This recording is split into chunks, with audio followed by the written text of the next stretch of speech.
KBLA Talk 1580 on all of our socials, then you're missing out. Download our app and find us on Facebook, Twitter, Instagram, YouTube, and on the web at KBLA 1580. Israelis and many Jews around the world say they feel abandoned by an international social justice community, women's groups, human rights groups, liberal celebrities, among others, whose causes they have supported in crisis around the world.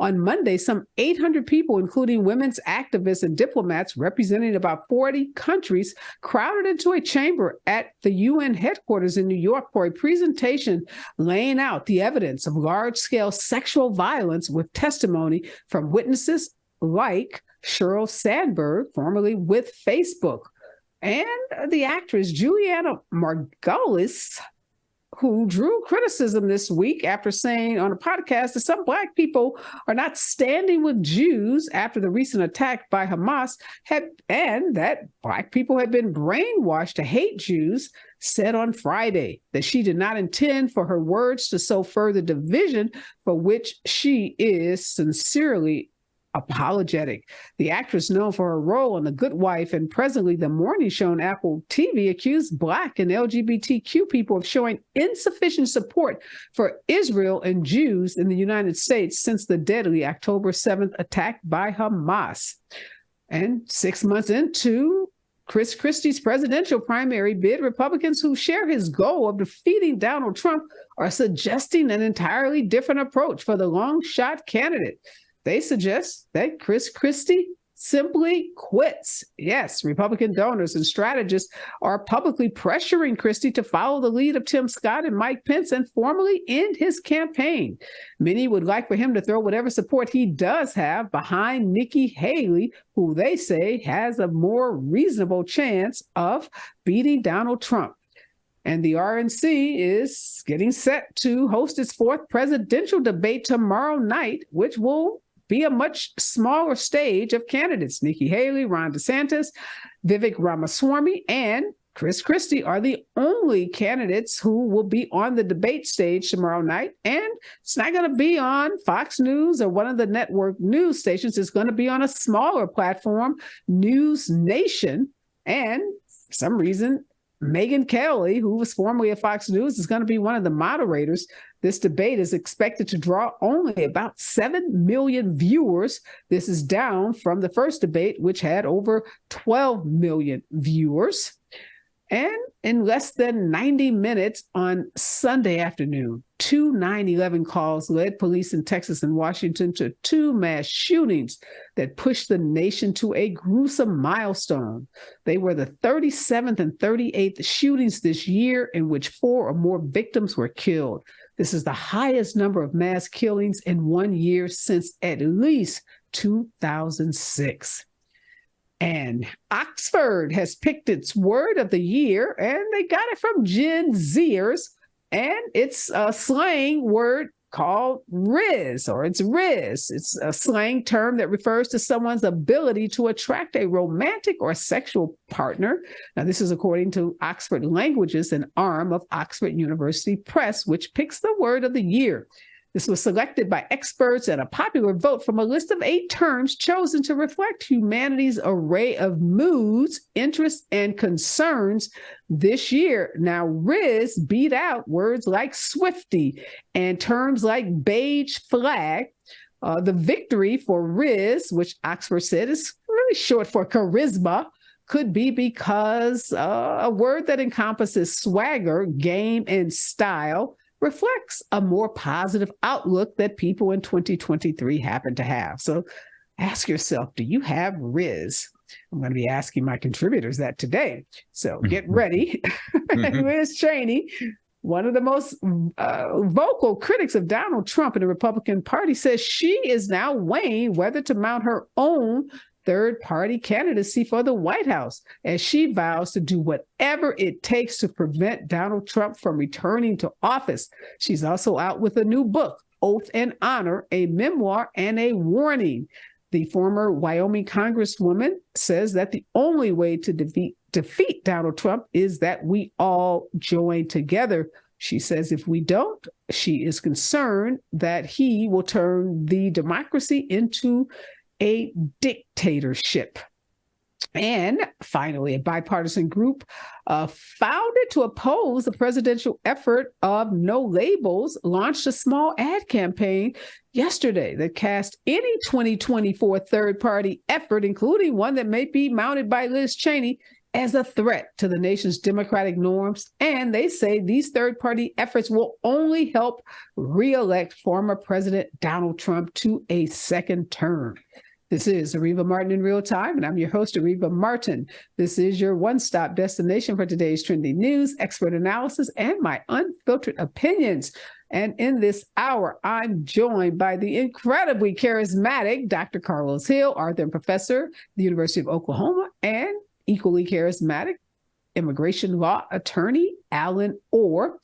And in hour two, we're going to go deep. We're going to dig behind some big headlines, and we're going to talk to a young brother who is trying to change the game as it relates to teachers in the classroom, particularly those teachers in urban areas. This is an African-American teacher who's going to talk to us about the benefits of having more Black men in classrooms. We've heard a lot about what's not being taught in classrooms around this country, particularly in states like Florida and other southern states. Well, this Black male teacher is on a mission to change that. And he thinks having more Black men in the classroom like him can be a game changer. So we're going to catch up with him in hour two.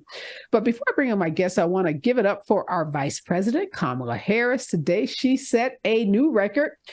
Yes, this record was she cast the 32nd tie-breaking vote in the U.S. Senate. And this was the 32nd tie-breaking vote in the Senate chamber's history.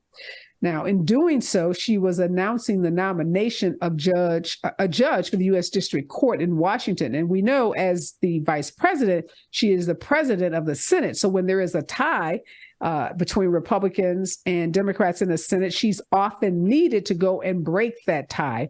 So her tie-breaking vote today to pass on this judge that was nominated by the Biden administration, his name is Lauren Alican, I think it is, to the U.S. District Court in Washington, allowed Kamala Harris to surpass John Calhoun, who served as the vice president from 1825 to 1832 under Presidents John Quincy Adams and Andrew Jackson.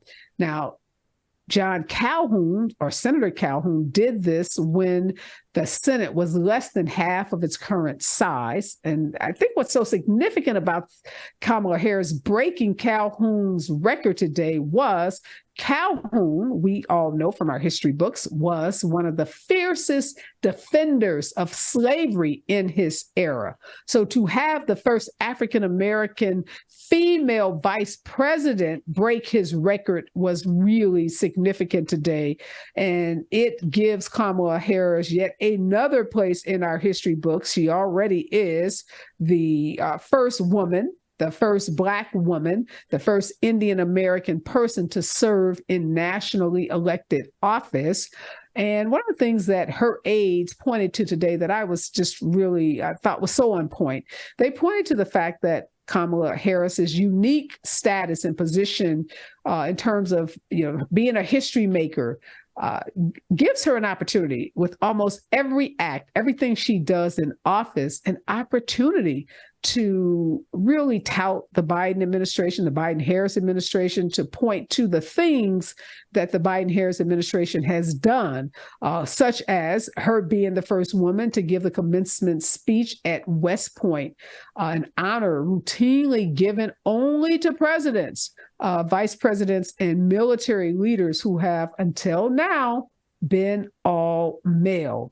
So it was even more symbolic today that our first female elected vice president and, gave that tie-breaking vote and was able to break this record that this slave owner and slave supporter had set in our U.S. history. Senator Majority Leader Chuck Schumer was just over the moon. And after the vote was gabbled in. He talked about how historic today was. And he said this, which I thought, again, was so apropos. He said, every time duty has called, Vice President Harris has answered more than any other vice president in our nation's long and storied history. I agree 110% with our majority Senate leader, Chuck Schumer. And again, bravo, bravo to my good friend, my sister friend, our own Vice President Kamala Harris. Keep making us proud, girl. We see you, we love you, and we salute you. When we come forward, more of today's breaking and trending news right here on KBLA Talk 1580. We've got a lot to talk about. Are you interested in catching up on all the latest entertainment news, trending topics, and exciting interviews? I got you. Tune in to The Raw Report with Robin Ayers, Monday through Friday, 6 to 7 p.m. I'm your host, Robin Ayers. Join me every weekday with some of the best entertainment contributors in the business as we break down what's going on, who's got next, and what not to miss. Only on The Raw Report with Robin Ayers. Unapologetically progressive. KBLA Talk 1580.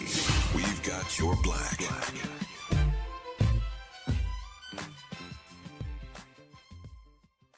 There's a new sheriff in town. All right, I'm Dr. Nicordelai Corte, and starting September 18th, I couldn't be more thrilled than invite you to join us for the launch of A More Perfect Union. Weekdays right here on KBLA Talk 1580. Weekdays from 1 to 2 p.m. Pacific Time. That's 4 to 5 p.m. Eastern. A More Perfect Union promises to deliver national news of consequence, informed opinion, and analysis beyond the headlines. As KBLA Talk 1580's chief national political analyst, every day you can expect your daily dose of political news of consequence. If you're looking to be engaged, enlightened, and empowered to be a part of the solution to issues related to national politics, elections, identity, culture change, and social justice, A More Perfect Union was designed for you. This daily political affairs show will feature notable journalists, industry leaders, lawmakers, change makers, tastemakers, and ordinary people motivated to do their part to reach beyond today's divisions, to make sense out of news of the day, and offer us all a chance to build a more perfect union. Come on and join me. KBLA Talk 1580. We've got a lot to talk about. We've got a lot to talk about.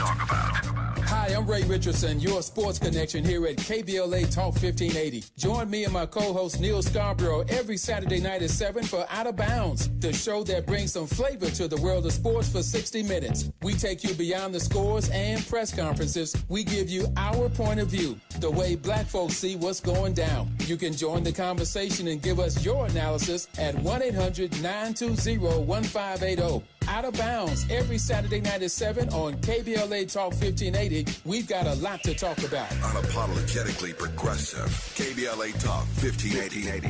We've got your black. You like the style, though. We've got a lot to talk about. I'm Reverend Gerald, the life coach. Is someone you love struggling with addiction and mental illness? Is improving your family's health important? Want to leave a legacy that your family can grow? Are you ready to enhance your perception of life experiences? Then wake up weekends at 7 a.m. with Urban Family Focus and get the wisdom, opportunity, resources, and motivation to live your best life. Join the conversation on Urban Family Focus Saturday and Sunday.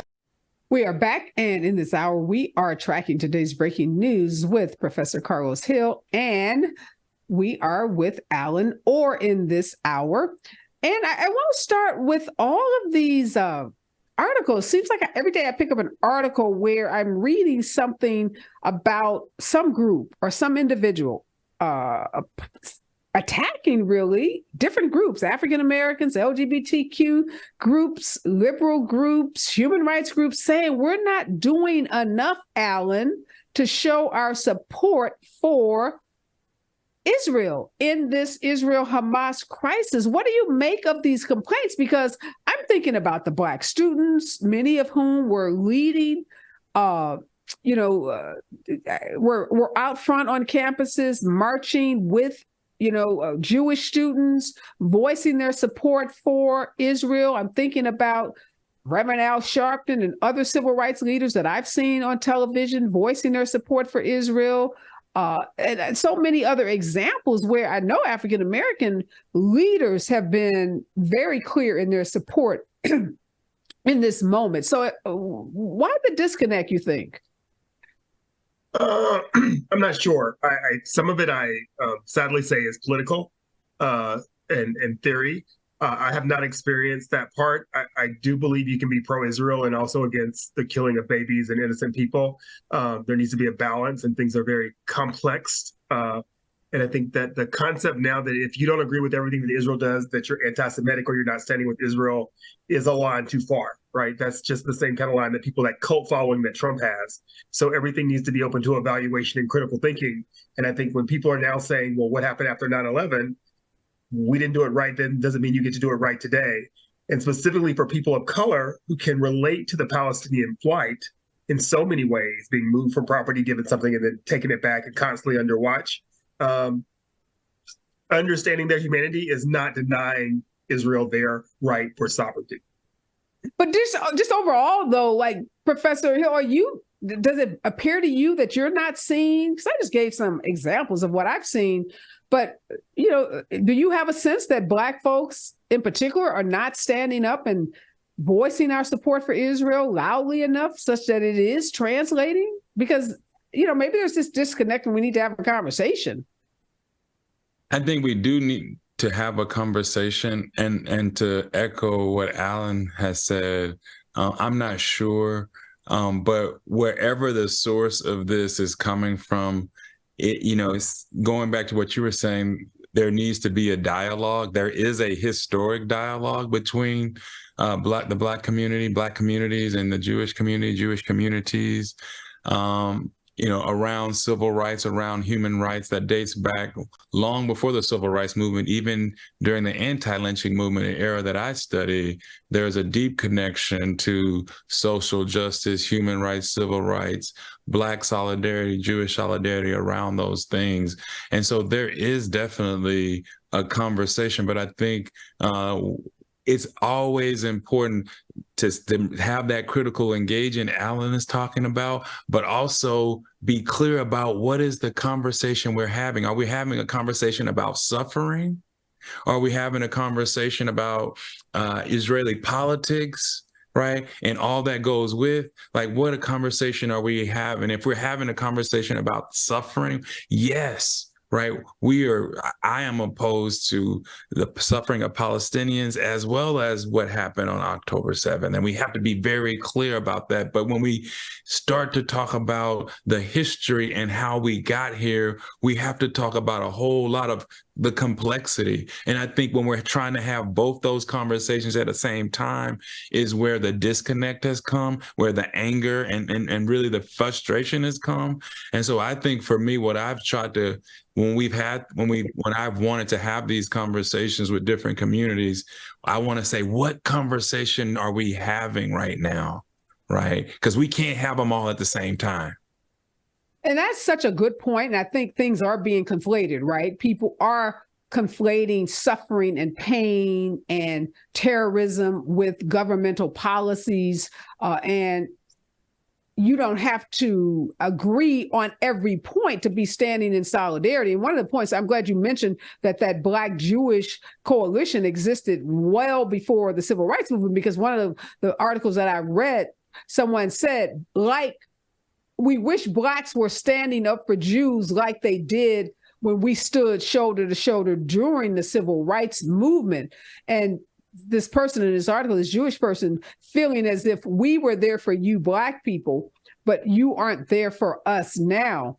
And again, I think, separating out that conversation, because I don't know any African-American person who does not feel complete horror at the attack that happened on October 7th, the killing of babies, the raping now. We saw Sheryl Sandberg at the UN and others wanting to do this graphic display of the torture of Jewish women and the rape of Jewish women on October 7th. And, who would not be horrified at what happened to those women and to those children?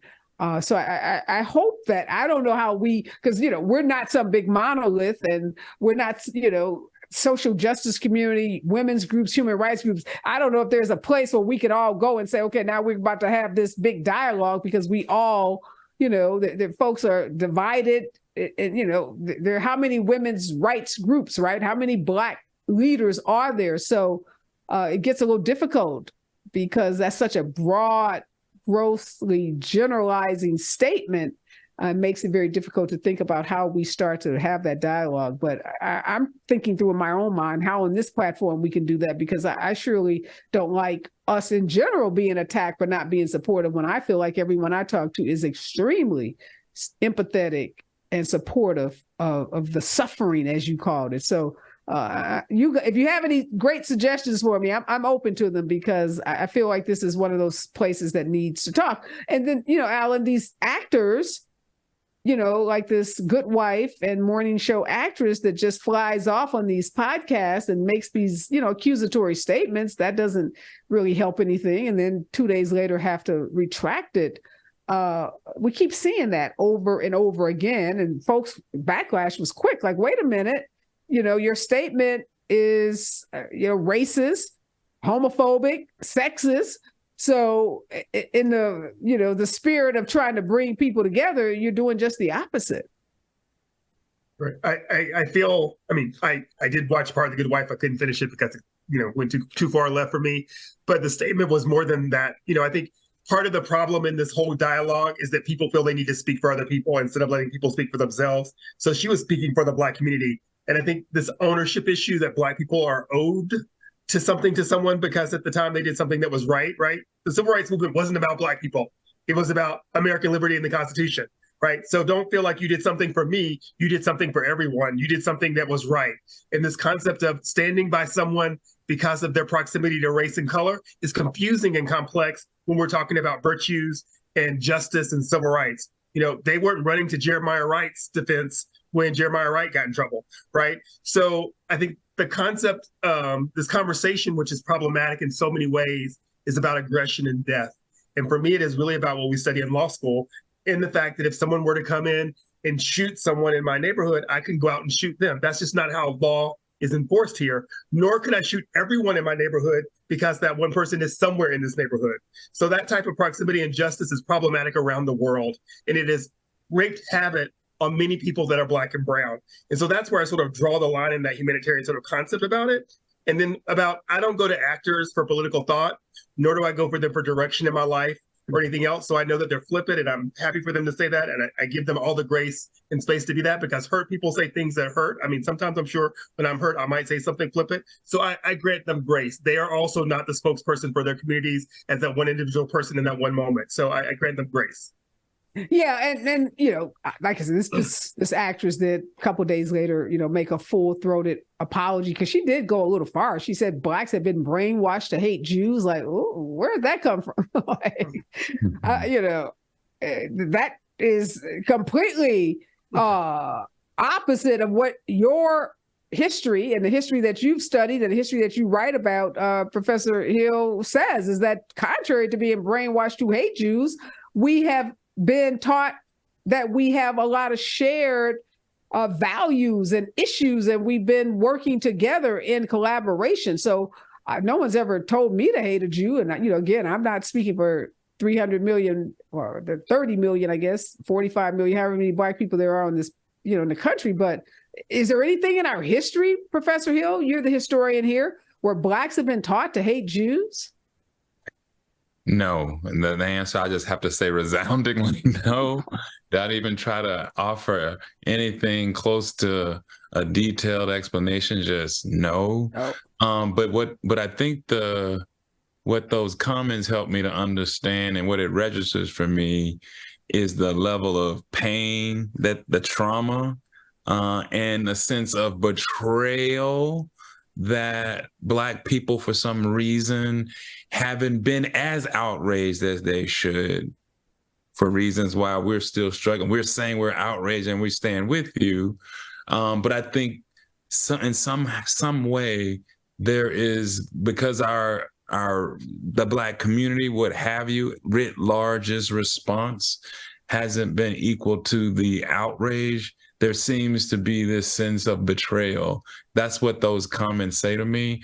But the historic relationship between Black people and Jewish people belies that. It tells a very different story, a complex story, but one, a solidarity around social justice and not this sense of owing one for. So I would agree definitely with Brother Allen saying. Yeah, because you start getting into tit for tat and trying to keep score, because, we can go start talking about, after George Floyd was murdered, all of the actions that Black folks thought were performative, all of the, the so-called sisterhood and allyship. And, so that is just not productive, because there's enough pain in both of our communities to go around. And when people start trying to tit for tat, it just never ends well. So thank you for giving us that historical perspective. When we come forward, want to talk some politics. We'll talk about Liz Cheney. Not only does she have a new book out, she says she may be running for president.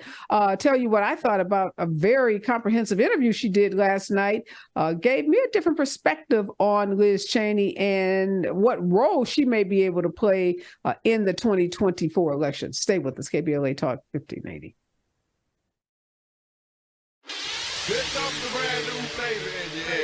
Race, social justice, sports, politics, art, music, culture. We do it all on the D.L. Hughley Afternoon Show. If you're not tuning in, then you are definitely missing out. It's the D.L. Hughley Afternoon Show, weekdays from 2 to 4 only on unapologetically progressive KBLA Talk 1580. Like a brand new flavor in your head. To boldly go where no man has gone before. Boldly taking talk radio where it has never gone before. New vistas, new voices, new views, new visions, new victories. We're KBLA Talk 1580, and we're taking public media black.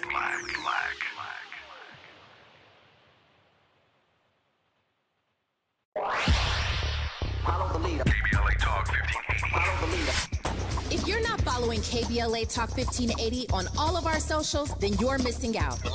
Download our app and find us on Facebook, Twitter, Instagram, YouTube, and on the web at KBLA 1580. That's right. Again, you can find all of our socials at KBLA 1580. We've got a lot to talk about. By the way, if you miss any of our weekday shows in real time, you can always catch up by checking out the podcast of your favorite shows at your leisure. At KBLA Talk 1580, we've got your black. Follow the leader. Oh my God. Follow the leader. Follow the leader. Follow the leader. Follow the leader. Follow the leader.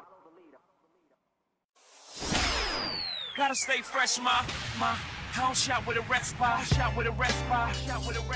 Have you visited us online for the grand opening of KBLA.store? For the best in new merch, gift ideas, books, media, and more, log on to KBLA.store. Be sure to check out our KBLA team favorites at KBLA.store today. That's KBLA.store for all the official merch on your favorite talk radio station, KBLA Talk 1580. The bounce is back. We've got a lot to talk about. Are you interested in catching up on all the latest entertainment news, trending topics, and exciting interviews? I got you. Tune in to The Raw Report with Robin Ayers, Monday through Friday, 6 to 7 p.m. I'm your host, Robin Ayers. Join me every weekday with some of the best entertainment contributors in the business as we break down what's going on, who's got next, and what not to miss. Only on The Raw Report with Robin Ayers. Unapologetically progressive. KBLA Talk 1580. We've got your black.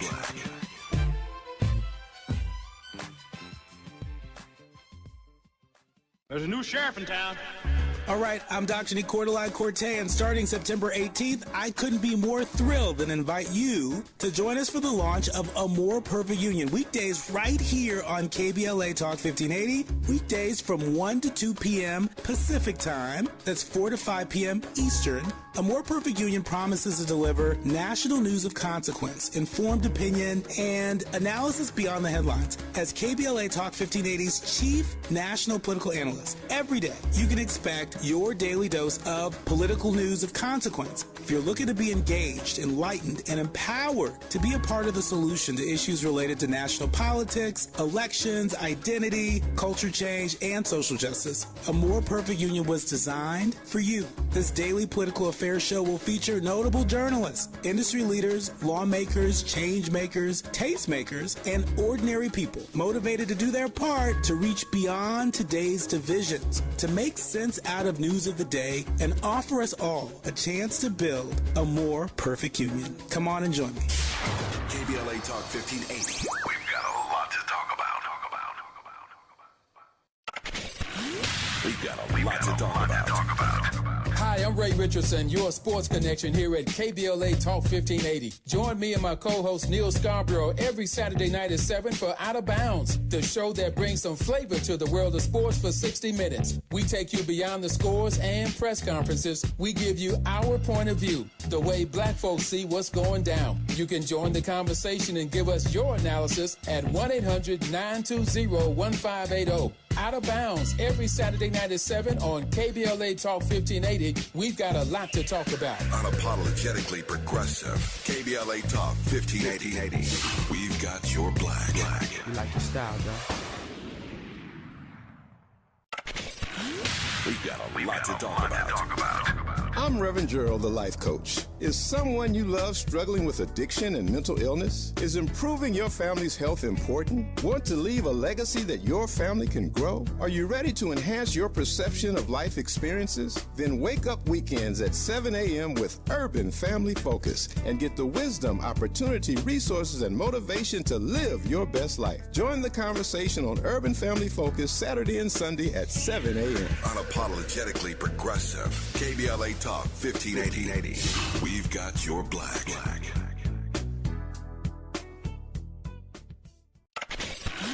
We've got a lot to talk about. Race, culture wars, political turf battles, criminal justice and injustice, the courts. These are the conversations you won't hear elsewhere. My guests are leading journalists, celebrities, and sports figures, elected leaders, and influencers. They aren't afraid to get into it and say the quiet part out loud. With Areva Martin in real time, your commute just became the most engaging part of your day. Tune We are back, and in this hour, Professor Carlos Hill and immigration attorney Alan Orr are joining me, and we're trying to make sense of all of this breaking news. And in addition to what's happening in Israel and Gaza, there's a lot of political news. Liz Cheney, man, she has taken the gloves off. She has written her own tell-all book. She's naming names. She's giving email addresses. She's, revealing text messages. And she has spared no one in the Republican Party in this, book that came out late last night. She's doing full-on hour interviews where she is, again, naming names and really revealing just how pathetic members of her own party, the Republican Party, a party that she would be considered royalty of, her dad is Dick Cheney, just how disappointed she is. And more than that, Alan, I think I gained some new respect for Liz listening to her on an interview last night, because she says she's going to do everything in her power. So despite how you may or may not agree with her on abortion, on gun rights, on immigration, all of those policy issues, and how she's voted in the past when she was in Congress, she is dedicating her life to fighting Donald Trump and telling everybody that will listen how dangerous he is, and her thought that if he gets reelected, that he may not leave even when his 4-year term is up. And Liz, give her a lot of props, is a University of Chicago law graduate. I'm a University of Chicago undergraduate. And if you know anything about University of Chicago graduates, they tend to, kind of had her stuff together. So this is a really smart lady I have a lot of respect for. So what do you make of Liz, Alan, just spilling all the tea? Hate to bring this news, but she can pass me with all of that. Pass me with the book, pass me with the apology tour, pass me with her apologies. She's the reason that Trump was there. She played and participated in everything along the way. Her penance is no way of service to me. It's in her own regard for her own party. She is the modern day Lincoln, where someone's saying she's doing something for another group of people, when in fact she's doing it at her own self-interest and for her own party, and maybe even for her own political career. So she gets no diamonds from me. Right. No doubt about it, Alan. The girl is not someone we're going to invite to the barbecue. But, Professor Hill, the more people we have out fighting against Trump, a white woman, we can't deny that Liz Cheney's going to be talking to some white women out there who are going to listen to her. And I just think, I felt like you, Alan, for a long time. So I don't want to dismiss how you feel. I felt that same way. But then when I just think about the danger and threat that Donald Trump is, I just feel like, everybody that wants to suit up to fight Donald Trump, I just say, come on to the party, even if I got to kick you out after we defeat Donald Trump. Well, how are you feeling about Liz, Professor Carlos? Because Alan said he ain't feeling her. Well, Alan didn't quite, he just didn't, this is just the right thing for her to do, right? And she shouldn't necessarily get credit for it because she was a part of creating the problem. So this is reparations for her. You got to do this work of cleanup. No, but Professor and Alan, there are all kinds of folks that created Trump that have not had their come to Jesus moment. Some of them may never. But let me say this, Areva, but if we just stay tightly focused on what she's trying to do, prevent Donald Trump from being elected again, that's something that we can be in solidarity around. That's something that That's it. Okay, we're moving on. That's all I wanted was solidarity on that. But let me ask you this. Where is she sitting today? Sitting today? So, once again, don't send a pawn to a fight. She didn't win anything. She's not she's not the Messiah. This isn't the return of the king. She's not going to come parting waters and telling me things. So, those 2 to 3 people that we're never going to vote for Trump anyway. The true believers, he's never going to fight for. They have the report. They have the information. She is not, and I say return of the king, not as Martin Luther King, but as in the Hobbit. But she is not, the good witch coming in to save. So we need to just wake up from that and know that she is selling books off of our money. And we do this consistently. We let people who find Jesus from the Republicans come over and take all of our money as they tell us stories about what they did and who they did it to. No, ma'am. Alan, I have not one time told anybody to buy that book. I am not buying it. I know you're not buying it. I know Professor Hill isn't buying it. We are not helping Liz Cheney sell books. We are going to be in solidarity on that very narrow, as Professor Hill said, but critically important point of defeating Donald Trump. And then after we do that, and that one vote, now, Alan, at the margin, those votes are going to be important. So, no, we're not going to give her a pardon, but we are in so much, we are in need. I'll tell you another person, Alan, you're going to be upset with me about this. Now, as much as I beat up on Gavin Newsom, he did it. And his camera getting, attention grabbing self, I had to say, okay, Areva, somebody, tall, handsome white boy, somebody likes Gavin Newsom. And if Gavin Newsom is out there preaching the anti-Trump message, he needs to be on the team as well. So I'm just saying the team for me is anybody who genuinely is going to help us fight the enemy. So I'm giving Gavin a little love today, too. I'm just feeling quite charitable. You are. That's good. And, this close to the Advent and all, I understand that you're being grace and giving gifts and all that sort of thing. I never did not like Gavin Newsom. I don't think ambition is a problem. So, I didn't find him problematic in that he was ambitious. I found him problematic in the time that he was trying to be ambitious. But he's definitely the right spokesperson and the right debater. He cleaned the stage in the right way with the right tone that speaks to people who have critical theory. The problem that you and I and other people need to get around is that we need the non-voter to vote, so we have to move them, because the people who are true believers, and that's why Trump's not even on the debate stage tomorrow night. He doesn't care. He's still ahead, right? He's in court one day, not in court the next day, and people are still saying, I'm going to vote for him. But the more people, Alan, that they see, come on, we know white people, they respond to other white people. I'm sounding like Professor Hill. Come on, Professor Hill, help me out.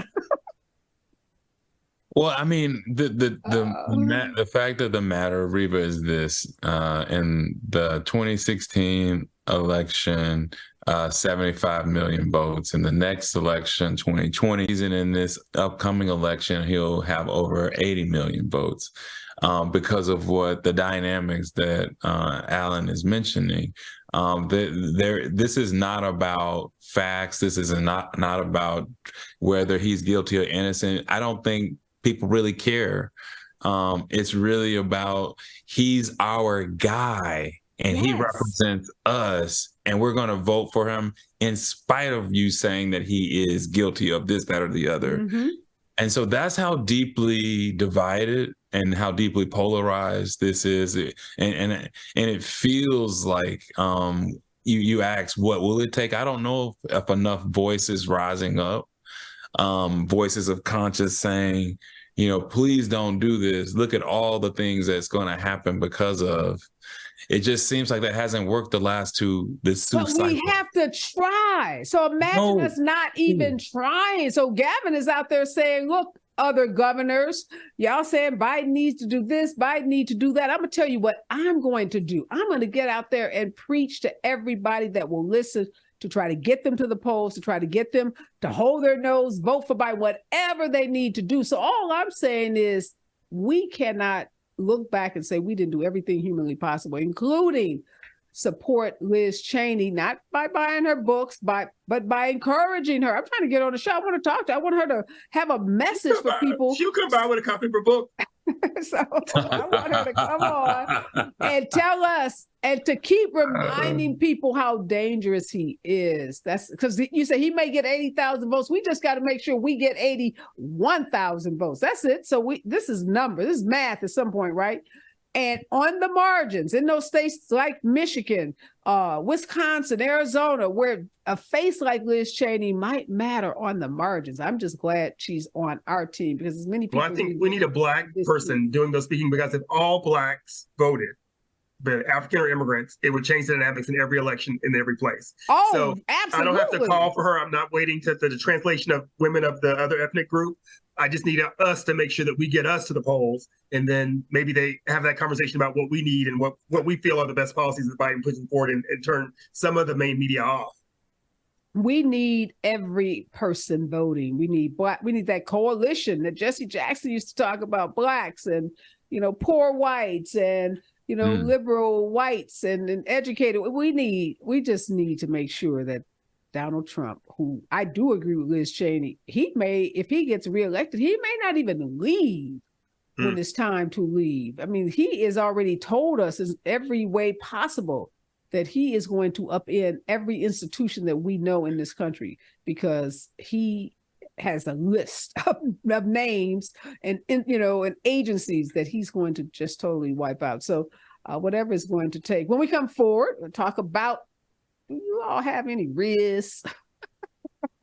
That's the question. That's the word of the year is riz, which is short for charisma. Talk a little about that and that debate that's happening tomorrow night. It's not going to be watched by a lot of folks, but we're talking politics, so we're going to talk about it. Stay with us, KBLA Talk 1580. We boldly go where no man has gone before. Boldly taking talk radio where it has never gone before. New vistas, new voices, new views, new visions, new victories. We're KBLA Talk 1580, and we're taking public media black.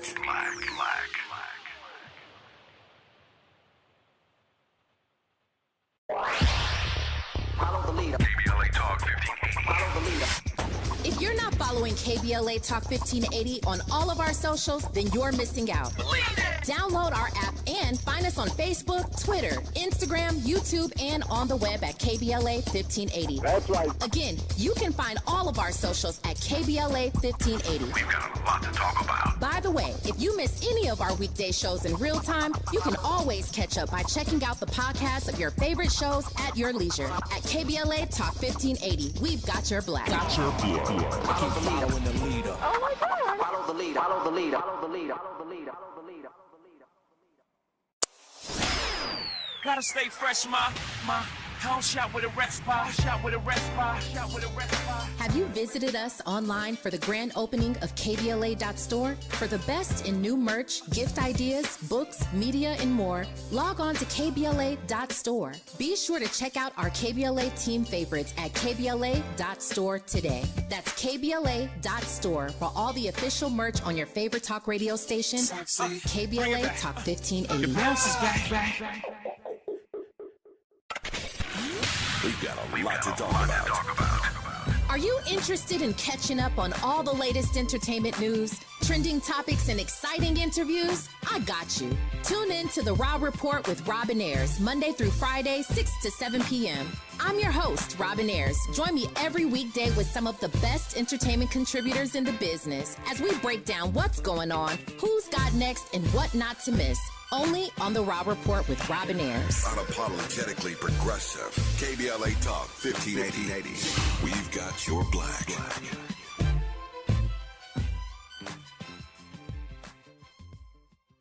There's a new sheriff in town. All right, I'm Dr. Nicolai Corte, and starting September 18th, I couldn't be more thrilled than invite you to join us for the launch of A More Perfect Union. Weekdays right here on KBLA Talk 1580. Weekdays from 1 to 2 p.m. Pacific Time. That's 4 to 5 p.m. Eastern. A More Perfect Union promises to deliver national news of consequence, informed opinion, and analysis beyond the headlines. As KBLA Talk 1580's chief national political analyst, every day you can expect your daily dose of political news of consequence. If you're looking to be engaged, enlightened, and empowered to be a part of the solution to issues related to national politics, elections, identity, culture change, and social justice, A More Perfect Union was designed for you. This daily political affairs show will feature notable journalists, industry leaders, lawmakers, change makers, tastemakers, and ordinary people motivated to do their part to reach beyond today's divisions, to make sense out of news of the day, and offer us all a chance to build a more perfect union. Come on and join.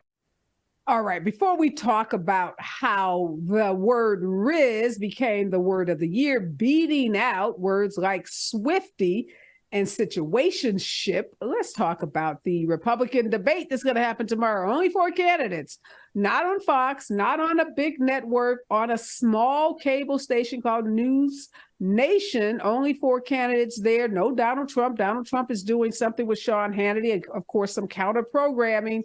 Not expecting a lot of viewers. The first debate had about 12.8 million viewers. The last one had only about 7 million viewers. I don't know, it could be down to 4 million tomorrow night. Not a lot of interest. Folks are, clear that there is not a likely possibility that anybody beats Donald Trump. So why, Alan, are they putting pressure on Chris Christie to drop out the race? I don't think he has enough votes to give to Nikki Haley to cause her to get anywhere near Donald Trump. He's the only one that's standing up against Donald Trump. They don't need him in his flame throwing at Donald Trump. All the other candidates are Trump flunkies, including Nikki Haley, who has not spoken out against him yet. Let's see what she does tomorrow night, because it may be a big opportunity to kind of separate herself a little bit. Other than talking about the debt, she did say that it was Donald Trump who added to the debt. But Chris Christie is on a burn it down Trump ticket, and they need him off the stage because he's leaving enough trails to maybe take those 1 or 2 votes that you were talking about before. So Chris Christie is the one we need in the room, as long as he can be in the room. It's funny that you say that about Nikki Haley, because the Washington Post just posted an article that Nikki Haley's path from Trump critic to defender and back. As an ambassador to the UN, she strove to stay in the president's favor and avoided battles to change his mind on contentious issues. But she now apparently is stepping up her attacks on him. And some folks, Professor Hill, thinks it's too little, too late. But what do you think of that? She's saying things like, we cannot have 4 years of chaos, 4 more years of vendettas and drama. America needs a captain who will steady the ship, not capsize it. Unlike Trump, she would not praise dictators and would have the backs of our allies. I guess those are attacks. What do you think? I think, for her, I think the the adage politics makes for strange bedfellows. It's true. She whatever the political winds have taken her, she's chosen her allegiance, especially as it relates to Trump. But she may be finally on the outs with him, and that's, her running for president, really with him in the field, knowing he's the leading candidate. Maybe she's suggesting that there's truly distance between them now. She's not going to, if he is to win, seek some sort of office. But again, politics makes for strange bedfellows. I could see her once again flip-flopping. So we're saying, I see the News Nation debate as kind of a afterthought or a sideshow when you have Trump getting this large audience with Sean Hannity, and with him leading, right? We know who the voters want to hear from. And so if he's not in the debate, it's almost if it doesn't count. It's almost as if there's very little stake involved because the leading candidate isn't debating. And they really don't even want to be there, Alan. We know the candidates themselves have been fighting with the RNC so they can do these little side debates like DeSantis and Gavin Newsom did. Chris Christie, I think, and Ramaswamy were going to do something, and the RNC put the kibosh on it. So these candidates themselves have been dying to do their own debates on bigger platforms against each other. But the RNC, in its loyalty, I'm sure, to Donald Trump, has prevented them from doing this because they don't, I guess at this point, really care that the ratings are low because this is all little league stuff happening anyhow. Well, I think they do care because it shows more support for Trump. The RNC is having drastic problems on the federal level and at state levels. If you see what's happening in Florida, someone who used to be part of the platform, where there is no platform anymore, there's nothing that they're running on. They don't have any strong candidates. Even the people that they do are wish-washy. And it's in the matrix, the sort of test if you're really a Republican now is, do you follow Trump or not? And then if you don't follow Trump, you're relegated to these fringes. Even libertarians have stepped off to the curb a little bit. So what we don't hear in the news today is the problem that the Republican Party really has is there is no platform. And the only leader they have is a soldier who is out to do all of these things that you say, tear it all down, replace it, and become a king. So I wish people would start telling that story more, but even the leadership of the RNDC is in shambles. They're not raising the same funds they were before. It is really dead at every level in the stage, and they're doing it in such a way to prop Trump up because they know the money comes from those supporters of the Trump campaign. Okay, and here's something I learned from Liz, Allen. I know you don't like her, but I did get this tea from her. The reason Kevin McCarthy went and kissed the ring after January 6th, after he had made that public statement that this was treasonous and, he seemed to be standing on the right side of history, he is not a prolific fundraiser. And as his desire to be speaker, he needed to raise money. Trump has a lock on those small donors, and the list could not be used. He could not access that list unless he went down to Mar-a-Lago after January 6th and kissed the ring of Donald Trump. So that was to unleash that fundraising potential because, as you said, they've lost a lot of their big check writers, folks that will write those $1 million plus checks. So they rely heavily on those grandmothers and grandfathers and people on fixed income sending those small dollar checks. And Kevin McCarthy needed to get access to them. So politics. And Trump wasn't eating, right? And Trump wasn't eating.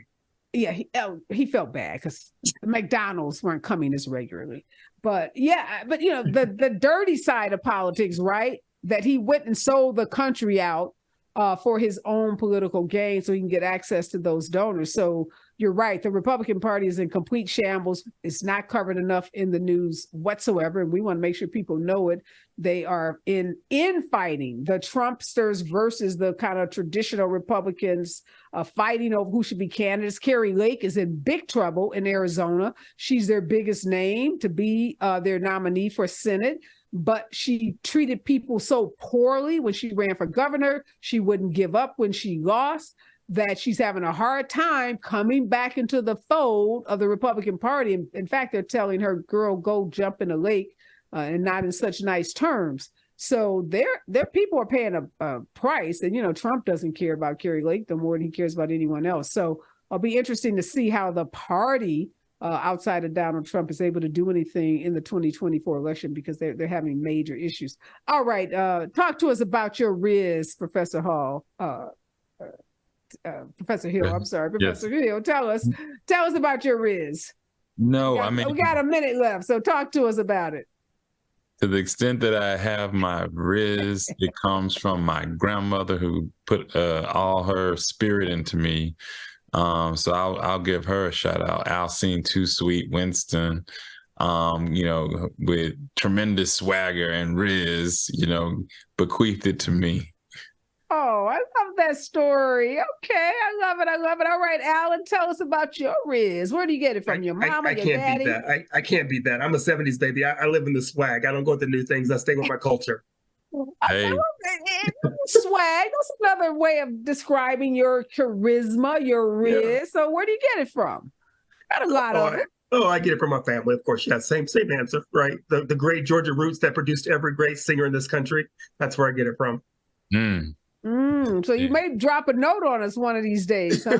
but I agree with Alan, though. Let me say, I teach hip hop, and so it's inherent in our culture that Riz, right? That swagger, that charisma. Anytime it's in our oral culture and our music, right? But also just in our speech. When I listen to all the time, Brother Cornel West. You hear the music, the rhythm in his voice, the syncopation, the charisma, right? All of that is our beautiful oral culture that's inherent in our culture. That's just a part of how we talk, how we live. And so, right, it's just Black culture is Riz culture. I love it. We just dripping in Riz. Yes. We had so much fun. The time is up. I can't believe it. I always have such a great time with you, Dr. Hill and Alan, my brother. I love you. I'm going to send you that book for Christmas. Look for it under the tree from Areva. You guys, again, it's been great. Always a pleasure. Stay with us more in hour 2. KBLA Talk 1580. Thank you, Areva. We've got a lot to talk about. Race, culture wars, political turf battles, criminal justice and injustice, the courts. These are the conversations you won't hear elsewhere. My guests are leading journalists, celebrities and sports figures, elected leaders and influencers. They aren't afraid to get into it and say the quiet part out loud. With Areva Martin in real time, your commute just became the most engaging part of your day. Tune in weekdays from 4 p.m. to 6 p.m. or find us on YouTube. Areva Martin in real time when you want.